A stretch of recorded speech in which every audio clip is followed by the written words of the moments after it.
25 তারিখে আমাদের নেতা আসবেন, আহ্বান জানাবো দিনটা যেন আমরা স্মরণীয় করে রাখতে পারি। 54 বছরে বারবার এটি আমরা পেয়েছি এবং হারিয়েছি। এই জায়গাটায় আমাদের দৃঢ় প্রতিজ্ঞা থাকতে হবে, ঐক্যবদ্ধ থাকতে হবে এবং যে কোনো অর্থের স্বার্থে আমাদেরকে এক থাকতে হবে। শয্যায় জীবন মৃত্যুতে লড়াই করছে, আমি তার প্রতি শ্রদ্ধা জানাই এবং আল্লাহর প্রতি আমি প্রার্থনা করি আল্লাহ যেন তাকে আমাদের মধ্যে সুস্থ সবল করে ফিরিয়ে আনে।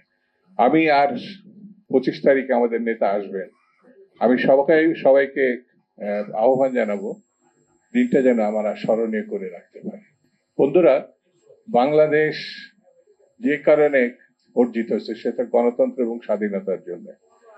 54 বছরে বারবার এটি আমরা পেয়েছি এবং হারিয়েছি।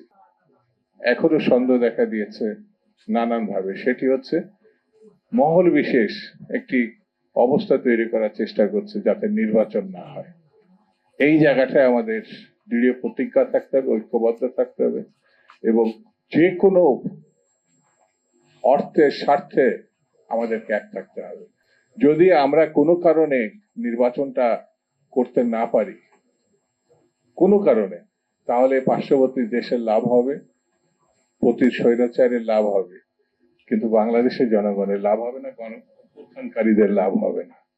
সেই জন্যে শুরুতে যেমন একটা গণহত্যাকারী দল ছিল, ঠিক তেমনি 24 আরেকটি গণহত্যাকারী দল। আর বিএনপি হচ্ছে লড়াইয়ের দল, বিএনপি হচ্ছে গণতন্ত্রের দল, বিএনপি হচ্ছে জনসমর্থিত দল। এই দুই গণহত্যাকারী আমাদের বাংলাদেশকে বিপন্ন করতে পারে। সেই জন্য এই দুই গণহত্যাকারীর চরিত্র এক, লক্ষ্য এক, কর্তৃত্ব এক। ভালো মানুষের চেহারা নিয়ে যদি আমাদের মধ্যে তারা অবস্থান করার চেষ্টা করছে, কিন্তু সতর্ক থাকতে হবে। কোনো কারণে যদি আমরা ভুল করি তাহলে ভয়ঙ্কর একটি পরিস্থিতির আমরা মুখোমুখি হতে হবে।